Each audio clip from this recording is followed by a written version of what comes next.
Bismillahirrahmanirrahim.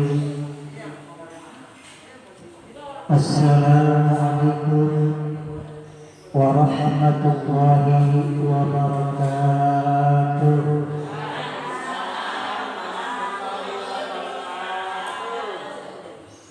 Alhamdulillah, alhamdulillahi nasta'inuhu wa nastaghfiruh wa na'udzu billahi min shururi anfusina wa min sayyiati a'malina. May yahdihillahu fala mudilla lahu wa may yudlilhu fala hadiya lahu. Asyhadu an la ilaha illallah wahdahu la syarika lahu wa asyhadu anna Muhammadan abduhu wa rasuluh. Allahumma shalli wa sallim wa barik ala sayyidina Muhammadin wa ala alihi wa sahbihi ajma'in, amma ba'du. Puji dan syukur kita panjatkan kehadiran Allah Subhanahu wa Ta'ala, karena pada pagi menjelang siang ini kita masih dalam keadaan sehat walafiat. Allah panjangkan umur kita, Allah kuatkan iman dan Islam kita, sehingga kita bisa hadir di majlis ta'lim yang mulia ini, di mushola at-ta'awun. Semoga kehadiran kita mendapat ampunan, pahala dan barokah dari Allah Subhanahu wa Ta'ala.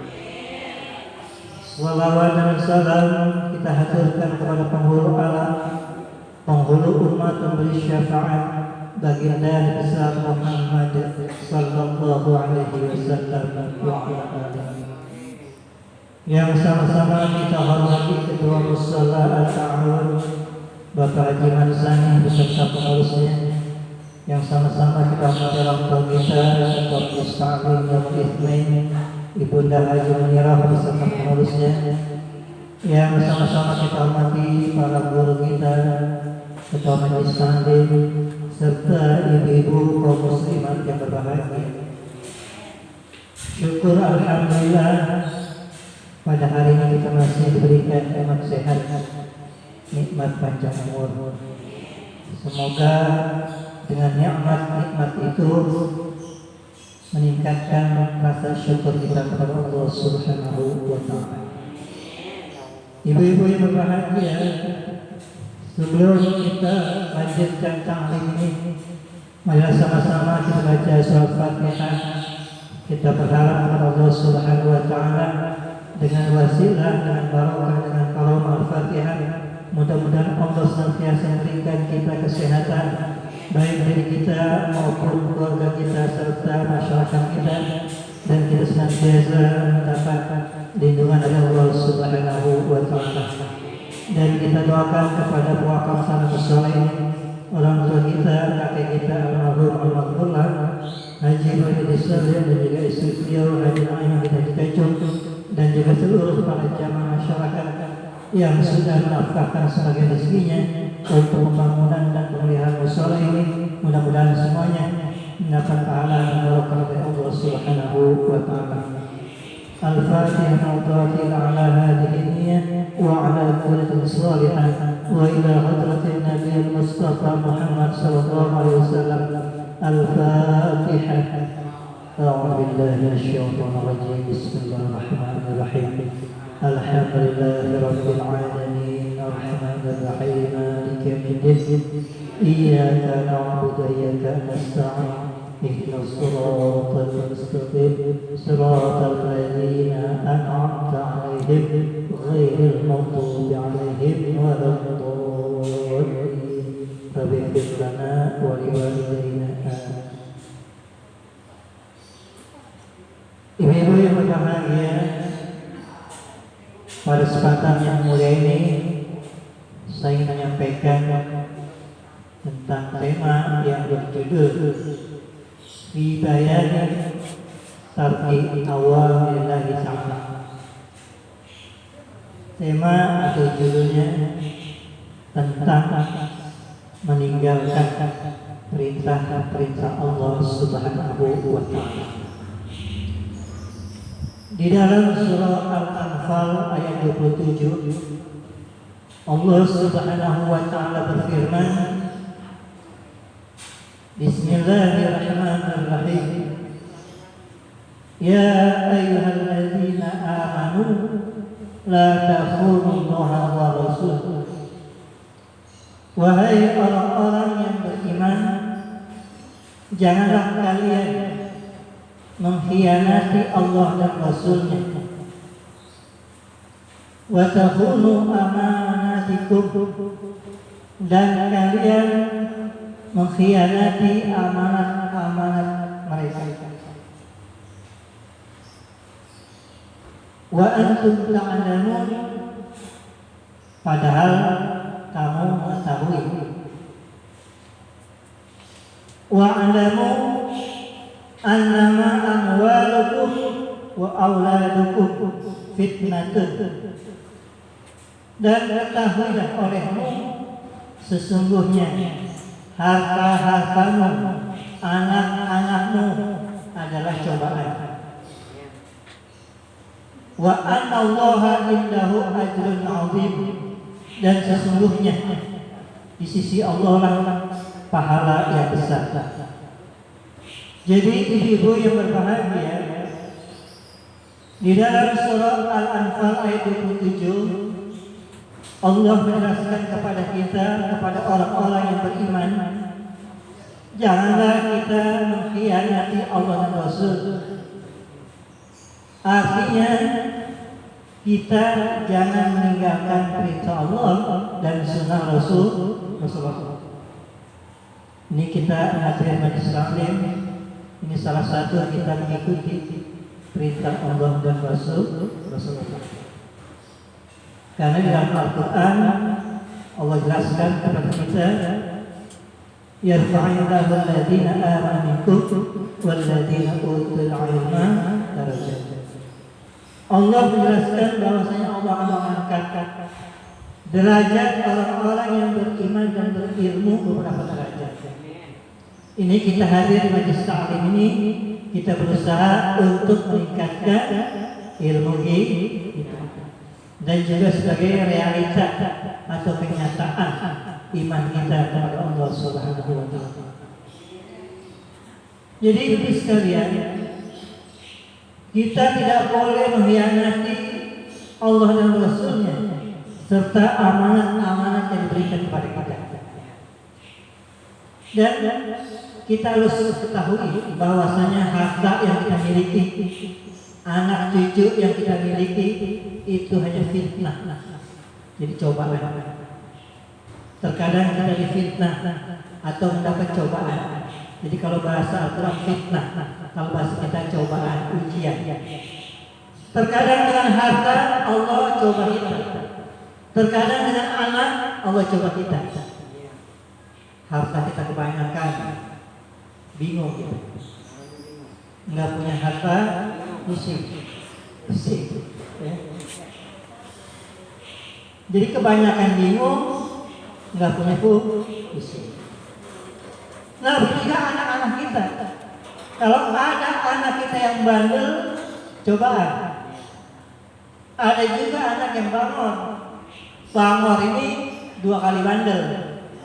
Jadi kalau bandel masih biasa, ini kalau bangor ya sudah.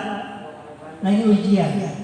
Nah, kalau kita bersabar dengan ujian ini, Allah telah menjanjikan kepada kita bahwa di sisi Allah pahala yang sangat besar. Jadi setiap hidup itu pasti ada solusi.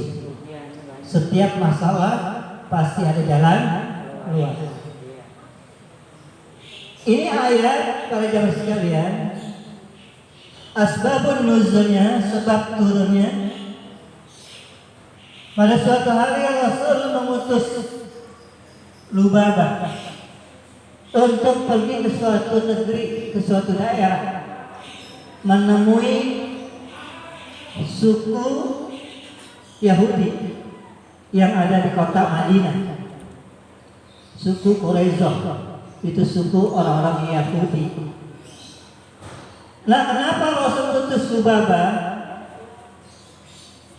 Lubabah diberi amanat oleh Rasul kita Nabi Muhammad SAW. Wahai Lubabah, silakan kamu pergi ke suku Yahudi Bani Quraisyah. Kenapa ya Rasul? Karena kamu kan kenal baik. Jadi sahabat Nabi yang bernama Abu Lubabah ini dia kenal dekat dengan orang Yahudi. Bahkan keluarganya, anak-anaknya tinggal di orang Yahudi. Bahkan dititipkan anak-anaknya hartanya orang Yahudi.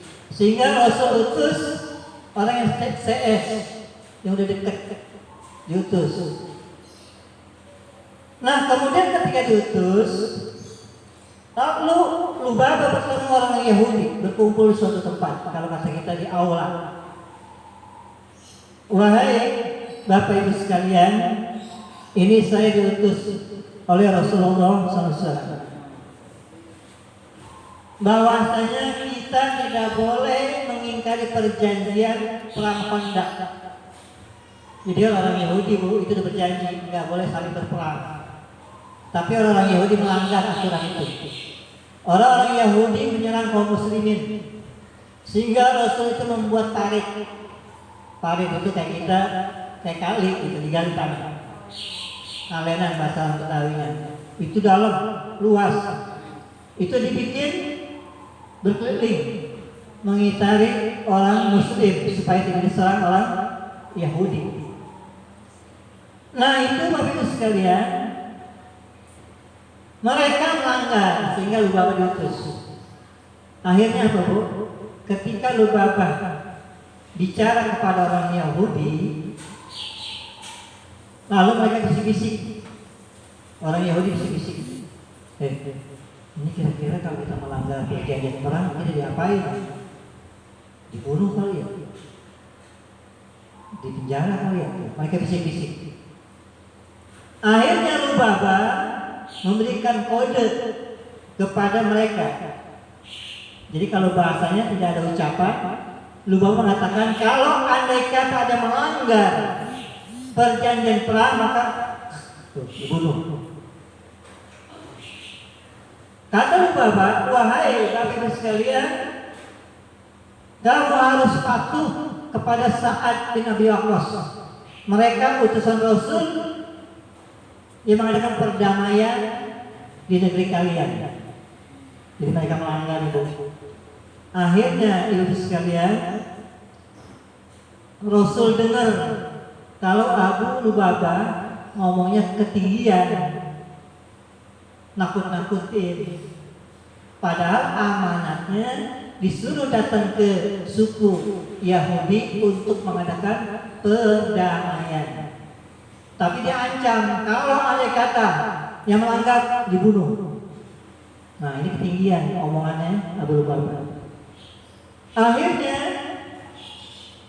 Allah yang Maha mendengar mengetahui tentang kejadian tersebut.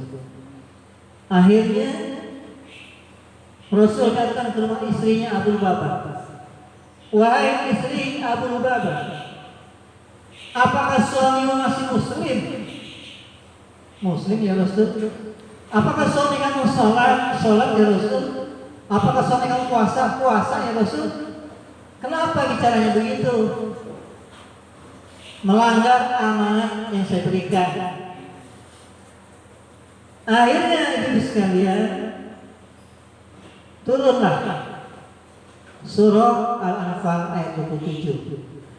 Bahwasanya kalau orang-orang yang beriman janganlah mengkhianati Allah dan Rasulnya serta amanat-amanat yang diberikan kepadamu. Kita kan sering dikasih amanat.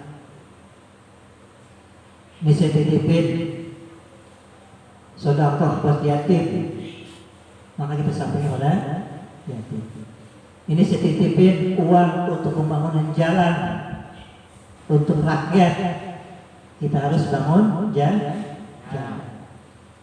Terkadang para pejabat kita dikasih amanat bukan untuk rakyat, tapi untuk dirinya dan kelompok. Akhirnya apa? Masuk radio, istana, istana penjara. Karena dia mengkhianati amanat rakyat. Nah, ibu yang berbahagia, akhirnya Allah panggil Lubabah untuk kembali ke Madinah. Rasul nasihatin. Akhirnya Abu Lubabah bertaubat kepada Allah dan Rasulnya, dan ia tidak mengulangi perbuatannya, dan dia setia kepada Allah dan Rasulnya dalam menjalankan perintah Allah Subhanahu wa ta'ala. Ini luar biasa. Keimanan para sahabat luar biasa. Cuma ngomong dikit doang, tujuannya benar, untuk memberikan penekanan kepada orang Yahudi. Kalau orang Yahudi melanggar perjanjian perang, maka mereka akan dibunuh. Ini kan ngomongan bagus sebenarnya, tapi kata Rasul terlalu keras. Ini orang-orang zaman Rasul, para sahabat Nabi, mereka baru ngomong begitu aja sudah bertaubat kepada Allah Subhanahu. Kalau kita kan lupa, kita udah ngomong lupa. Makanya kita disuruh bicara, disuruh ngomong, silahkan. Yang penting kita bertanggung jawab terhadap omongan kita. Sehingga Rasul pesan kepada kita, man kana yu'minu billahi wal yawmil akhir falyaqul khairan aw liyasmut. Barang siapa yang beriman kepada Allah dan hari akhir, maka berkatalah yang baik-baik atau diam. Jadi kalau kita ngomongin enggak yang bagus-bagus, kita lebih diam. Diam itu lebih baik daripada kita ngomong yang tidak. Tadi ibu pulang, suaminya menunggu di depan rumah, anaknya, cucunya, emak pulang, Maji pulang, nenek pulang, cucu kita girang, ibu jangan diam aja, pulang nek, salah lagi, ini ngajinya tidur, karena yang dia dengar ujungnya lebih baik diam, ya. Padahal ada kalimat sebelumnya, falyakul khairan, berkata yang baik atau diam. Jadi bu, kalau kita bikin senang anak cucu itu pahalanya gede. Ibu pernah kondangan bawa kue, ya, yang anak cucu suka, dia makan dulu, itu pahalanya besar. Senyum anak cucu kita itu pahala buat kita. Yang hajatan punya kue dapat pahala, kita yang bawa kue dapat pahala. Karena apa? Anak cucu kita girang. Apalagi ibu misalkan pergi ke suatu tempat beli boneka. Itu boneka walaupun kecil tapi anak kita suka, anggap kita kan biasa. Tapi bagi mereka luar biasa. Itu pahalanya luar biasa. Jadi gampang bu untuk berbuat baik, walaupun hal yang kecil akan mendapat pahala dari Allah Subhanahu wa ta'ala. Ibu-ibu yang berbahagia, para sahabat Nabi adalah sahabat yang militan, yang imannya sudah teruji, dan mereka banyak para sahabat Nabi yang dijamin masuk surga. Ada pun seorang pemuda itu masuk Islam ketika usia 17 tahun. Jadi 17 tahun udah masuk surga. Pada suatu hari Abu Bakar As-Siddiq sebagai sahabat Nabi yang sangat ramah, yang sangat sopan santun, ia ngajak pemuda itu untuk berjumpa dengan Rasulullah. Dikasih amanah. Itu anak muda pada usia belasan tahun sudah masuk Islam dan udah ikut perang melawan kafir Quraisy. Nah, kalau kita punya para pemuda-pemudi masa kini, mereka sekolah, mereka berpendidikan, mereka ngaji, untuk menjaga pilar-pilar agama, tiang-tiang agama, maka mereka pun termasuk berjuang di jalan Allah Subhanahu. Ketika mereka lulus sekolah, mereka menjadi seorang pejabat, bekerja suatu tempat, suatu kantor dan sebagainya, dia amanat, dia jujur, maka itu pun menjadi pejuang Islam. Terus ada anak muda, misalkan dia menjaga lingkungannya daripada kerusakan, dari narkoba dan lain sebagainya, apapun jenis kegiatan anak muda itu termasuk juga pejuang Islam. Jadi kalau dulu tuh kita perang, sekarang kita perang melawan akidah. Kita banyak dicekoki oleh ilmu-ilmu atau pemahaman yang bukan ajaran agama Islam. Makanya anak muda, mereka yang akidahnya lemah, yang ilmu keislaman lemah, itu mudah untuk dimasukin kelompok-kelompok tertentu, untuk mencekoki, untuk mendoktrin, agar supaya mereka gampang terbuai dengan janji-janji palsu, dengan merek Islam, tetapi bukan Islam. Yuk, ikut saya membom. Nah, padahal ngebom itu bukan ajaran Islam dan bukan ajaran agama yang lain. Nah, dengan demikian ibu sekalian, Rasul berpesan kepada kita, alaikum bisunnati wa sunnati khulafai rasyidin al-mahdiyyin min ba'di addu 'alaiha bin nawahid. Rasul pesan kepada kita, berpeganglah kalian kepada sunnahku, kata Rasul, dan sunnah khulafai rasyidin min ba'di, setelahku. Gigitlah dengan gerahammu. Ini bahasa biasa ini. Jadi kita suruh gigit ajaran Rasul untuk diri kita dan keluarga kita dengan geraham kita. Artinya apa? Kita disuruh berpegang teguh kepada agama Allah Subhanahu wa ta'ala. Wa'tasimu bihablillahi jami'a wa la tafarraqu. Dan berpegang teguhlah kamu kepada agama Allah, wa la tafarraqu, dan jangan kamu bercerai-berai. Kita nggak boleh musuh-musuhan sesama Islam, nggak boleh gontok-gontokan sesama Muslim. Karena kalau Islam bermusuh-musuhan, Islam bergontok-gontokan, ini orang-orang Islam senang. Mereka tertawa, mereka merayakan kegembiraan. Bagaimana di antara Islam saling mencaci maki, sesama Islam saling menghina-hina. Akhirnya mereka perang tanpa berperang, mereka menang tanpa berperang. Jadi nggak perlu perang buat mereka, cukup mendoktrin akidah pemahaman yang di luar daripada ajaran Rasulullah Shallallahu Alaihi Wasallam. Kita lihat ibu sekalian, siapa khulafai rasyidin?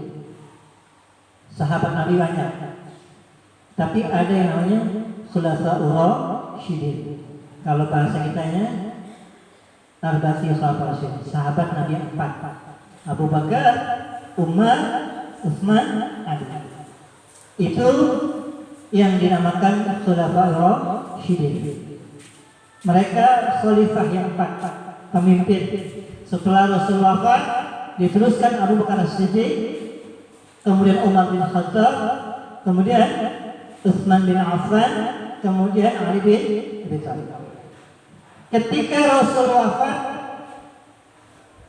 itu para sahabat berkumpul, siapa yang tepat menggantikan pemimpin setelah Rasulullah. Jadi kalau bahasa kitanya ada MPR, DPR. Kira-kira siapa sih kita bermusyawarah sahabat yang tepat untuk menggantikan ketika Nabi wafat? Ternyata mereka memilih sahabat Abu Bakar As-Siddiq. Karena sahabat Abu Bakar As-Siddiq ketika Rasul sakit, ini sahabat pernah menggantikan Rasul sebagai imam ketika sholat subuh. Jadi Rasul sakit, nggak bisa imamin salat subuh, lalu para sahabat menunjuk Abu Bakar As-Siddiq untuk menjadi imam.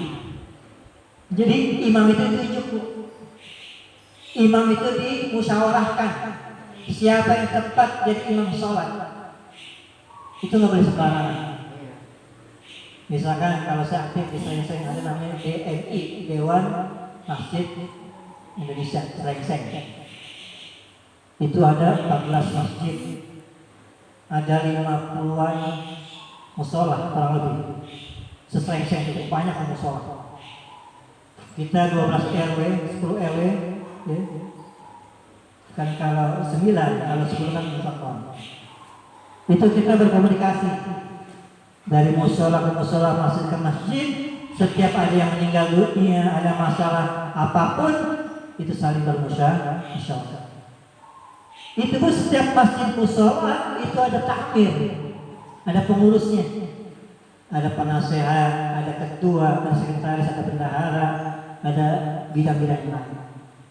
Nah, ketika di dalam masjid musola itu kalau itu melihat struktur, itu ada namanya seksi dakwah, ada seksi ibadah. Kalau sebuah masjid ketika mereka menentukan para khotib Jumat, itu tugasnya seksi dakwah. Ia menentukan imam, seksi ibadah, ubudiyah. Nah, mereka pun ditunjuk, itu nggak sembarangan, dilihat ilmuannya. Jadi kalau secara yang normal, yang bagus, imam itu ditunjuk, bukan nunjuk diri, bukan. Contoh, ini saya masih ingat kalau masih kecil. Saya masih hafal nama tuh ketua musola zaman dulu dari luar. Ya. Ada Mpok, Haji Doi, Haji Salim, Marzuki, dan juga banyak misalkan Haji Nasir, Haji Salim, kemudian juga ada misalnya Haji Mahaya. Itu mereka semua, kalau ada mereka di musola itu nggak berarti jamaah maju. Coba, kalau orang dulu tuh adabnya tinggi-tinggi, kayak Abdullah misalnya. Itu saya ngalamin itu, mereka itu kalau ada di musola itu jangan ada berani maju, kecuali dipersilahkan oleh mereka. Gak berani tuh, pokoknya selama ada ketuanya, sesepuh imam di situ, itu siapapun gak berani. Bukan mereka orang bodoh, bukan yang gak berani orang bodoh, bukan, tetapi mereka punya adabul ilmi, adab dalam ilmu. Luar biasa, betul. Ini orang-orang dulu sangat menjaga adab di dalam masjid musola. Karena mereka juga punya guru-guru yang mengajarkan begitu. Itu konon katanya, ya, yang saya dengar dari almarhum, ketika di RRI khususnya, kenapa Ataun ada di sini, Mutakhir di situ, Nurul Huda di sana, Al-Maghfirah di sana, Al-Huda di situ. Itu dulunya katanya ada kiai yang nunjuk, wahai fulan bikin musola di sana, wahai fulan bikin musola di sana, wahai fulan di sana. Jadi mereka bikin musola itu bukan kamu sendiri, ditunjuk oleh guru ngajinya untuk meneruskan perjalanan luar biasa tuh. Itu saya dengar dari saksi hidup dan sudah meninggal dunia, nanya orang tua sini sejarah musola yang ada di sekitar kita. Ternyata musola didirikan bukan kemauan mereka, ditunjuk oleh guru-guru mereka untuk meneruskan dakwah mereka. Ini kan musola, ini kan wasilah kita, kendaraan, media, tempat untuk kita beribadah dan menuntut ilmu. Jadi zaman sahabat Abu Bakar demikian tuh. Nah, kemudian sahabat Abu Bakar meninggal dunia, wafat, digantikan sahabat Umar bin Khattab, seorang sahabat Nabi yang dulunya jahat kepada Islam. Ketika masuk Islam paling depan membela agama Islam. Kayak zaman sekarang itu banyak orang-orang yang dulunya misalkan perampok, pencuri, pemabuk, itu dulu mereka belum taubat, mereka tidak mau ibadah. Ketika mereka ibadah, mereka paling depan membela syiar-syiar Islam. Jadi udah ada sejarahnya. Orang yang dulu belum taubat, dia taubat, dia berjuang demi Islam. Makanya kita Rasul pesan kepada kita, jangan melihat bentuk fisik, tapi melihat hati dan amal perbuatan. Ada orang pakai lepis, pakainya jelek, rambutnya panjang, dia sholat, jangan fisiknya. Selama dia sujud kepada Allah, berarti itu orang Islam. Jangan kayak saya pakai peci, belum tentu pakai peci, pakai sorban, pakai gamis lebih baik daripada orang-orang yang pakai demikian. Jadi semuanya para jemaah sekalian, ibu sekalian, kita dilihat daripada amal, perbuatan dan akhlak kita. Sahabat Utsman bin Affan begitu juga, seorang pengusaha yang kaya raya, hartanya untuk Islam. Sampai sekarang itu ada Bank Utsman bin Affan untuk pembiayaan perjuangan Islam seluruh dunia. Kita kalau mati, kita kan mengingatkan anak kita. Anak kita yang di sana, rumahnya di mana. Tapi kalau sahabat Nabi dan Rasul kita, mereka meninggal dunia tidak meninggalkan harta. Jadi mereka bersih. Apakah tidak boleh meninggalkan warisan? Silakan. Tetapi warisan itu harus digunakan untuk berniat beribadah kepada Allah Subhanahu wa Ta'ala. Anak-anak sekarang, mohon maaf, jangankan generasi sekarang, generasi saya itu kita kalah dengan generasi orang-orang dulu. Itu mereka orang-orang dulu, mereka tidak sarjana, mereka mampu menciptakan anak sarjana. Iya Bu. Mereka petani, tukang becak, nyangkul di sawah, banyak menjadi orang sukses. Petani, ada anak TNI. Mereka sukses karena keyakinannya kepada Allah Subhanahu wa Ta'ala. Yang terakhir, sahabat Nabi harus kita ikuti setelah Rasulullah yang termasuk khulafaur rasyidin adalah sahabat Ali bin Abi Thalib. Ini seorang anak muda yang gigih dan gagah perkasa untuk beribadah dan juga membela agama Islam. Jadi kalau ada di zaman sekarang anak-anak muda yang rajin ngaji, yang rajin sholat, yang rajin ibadah, itu mereka termasuk pemuda yang mengikuti jejak Sayyidina Ali bin Abi Thalib. Mudah-mudahan ibu sekalian kita bisa berpegang teguh kepada amanah Rasulnya, minimal kita menjalankan kewajiban kita sholat 5 waktu dan kita menjalankan sunnah-sunnah Rasul, dan mudah-mudahan Allah berikan kita kekuatan iman Islam untuk senantiasa istiqomah dalam beribadah kepada Allah Subhanahu wa Ta'ala. Ala hadhihi niyyah al-Fatihah. A'udzubillahi minasyaitonir rajim. Bismillahirrahmanirrahim. Alhamdulillahi rabbil alamin. Ar-Rahmanir Rahim. Maliki yaumiddin. Iyyaka na'budu wa iyyaka nasta'in. Ihdinas siratal mustaqim.